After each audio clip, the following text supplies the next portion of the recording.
السلام علیکم ورحمۃ اللہ وبرکاتہ۔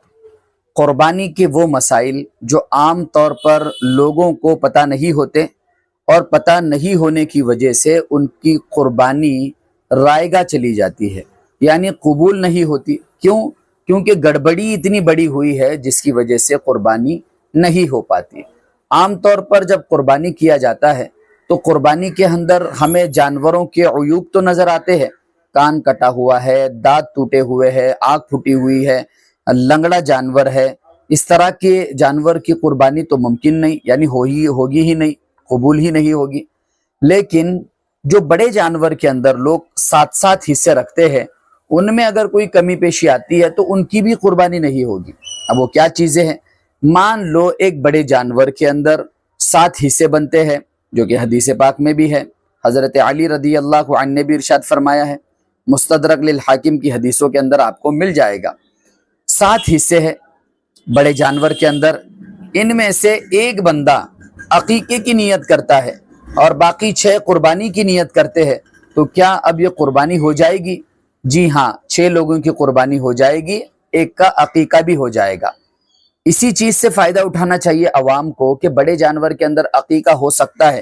جو بکرا نہیں خرید سکتے، جو 2 بکرے نہیں خرید سکتے، ان کو چاہیے کہ حصہ لے کر اپنے بچوں کا عقیقہ کروا لے۔ یہ ایک بہت بہترین ذریعہ ہے۔ اب بڑھتے آگے، 7 لوگوں کا حصہ ہوتا ہے بڑے جانور کے اندر۔ ایک آدمی نے قربانی کی نیت سے حصہ نہیں لیا، ایک آدمی نے گوشت کے حساب سے حصہ لیا ہے، تو کیا اس آدمی کی وجہ سے ان 6 لوگوں کی قربانی قبول ہوگی؟ تو دیکھیے مسئلہ سمجھیے، اس ایک آدمی کی وجہ سے ان 6 لوگوں کی قربانی قبول نہیں ہوگی، کیونکہ 7 کے 7 حصے اللہ کے راستے میں چاہیے۔ عقیقہ چونکہ اللہ ہی کے راستے میں ہوتا ہے، لیکن یہ جو خود کے فائدہ اٹھانے کے لیے، یعنی گوشت کھانے کے لیے 5000 5500 6000 کا حصہ رکھ رہا ہے، فقط گوشت کے لیے، قربانی کے لیے نہیں، تو اس شخص کی وجہ سے ان باقی لوگوں کی بھی قربانی نہیں ہوئی۔ اسی لیے جب آپ قربانی کا حصہ بک کرنے جاؤ تو ان سے کہیے کہ میرا حصہ ان لوگوں کے ساتھ بک کیجئے جو قربانی کا گوشت قربانی کے حساب سے لینا چاہتے ہو، یعنی اللہ کے راستے میں ایک حصہ لینا چاہتے ہو، وہی اس کے علاوہ یا عقیقہ کا ہو تب بھی چل جائے گا، لیکن اس کے علاوہ دوسرا نہیں چلے گا۔ تیسرا مسئلہ یہ سمجھیے، یہ ضروری ہے۔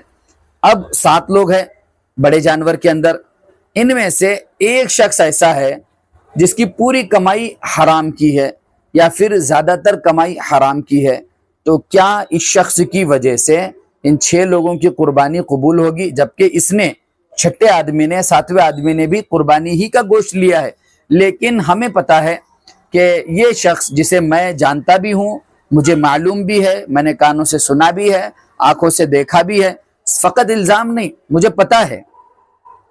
پتا ہے۔ تو اگر یہ بندہ، اس کا اکثر مال حرام ہو یا پورا مال حرام ہو، تو اس کے مال کے حرام ہونے کی وجہ سے ان 6 لوگوں کی قربانی قبول نہیں ہوگی۔ اس لیے جہاں پر آپ حصہ لے رہے ہو انہیں ہاتھ جوڑ کر بول دو کہ بھائی بندے کی تحقیق کرو پوری طرح سے۔ اگر تم تحقیق نہیں کرو گے، تفتیش نہیں کرو گے، اور حرام مال سے اگر کوئی بندہ بڑے جانور میں حصہ لے گا تو نہ آپ کی قربانی قبول ہوگی، ویسے اس کی تو ویسی بھی قبول نہیں ہونے والی، آپ کی قربانی قبول نہیں مانی جائے گی۔ یہ 3-4 مسائل ہے جو کہ لوگوں کو پتہ نہیں ہوتے، ہم نے آپ تک یہ مسائل پہنچائے ہیں، تو الحمدللہ ان مسائل کو سنے بھی، اس ویڈیو کو زیادہ سے زیادہ لوگوں تک شیئر کرے، تاکہ بقرعید سے پہلے اگر وہ بڑے جانور میں حصہ لے رہے ہیں تو جہاں سے وہ حصہ بک کر رہے ہیں اچھی طرح سے تفتیش کر کے، کیونکہ دیکھیے آپ کی قربانی رائگاں نہیں جانا چاہیے، آپ کا حصہ بیکار نہیں جانا چاہیے۔ ہمیں فقط گوشت نہیں کھانا، وہ تو الحمدللہ مسلمان سال بھر گوشت کھاتا رہتا ہے، اللہ کا انعام ہے، اس میں کوئی دو رائے نہیں۔ ہمیں فقط گوشت نہیں کھانا، ہمیں اس حصے کو غریبوں میں تقسیم کرنا ہے، ہمیں اس حصے کو بیواؤں میں، مسکینوں میں، اور اسی طرح اس حصے کو اپنے رشتہ داروں میں تقسیم کرنا ہے، قربانی کے نام سے۔ فقط گوشت تقسیم نہیں کرنا، قربانی کے نام سے۔ تو مسائل کو آپ اچھی طرح اپنے ذہن میں رکھیے، آپ کے آس پاس میں جو مفتیانی کرام ہو ان سے بھی رابطے میں رہیے، خصوصاً قربانی کے مسائل کے تعلق سے۔ انشاءاللہ العزیز اور بھی مزید ویڈیوز آئیں گی، تب تک کے لیے السلام علیکم ورحمۃ اللہ وبرکاتہ۔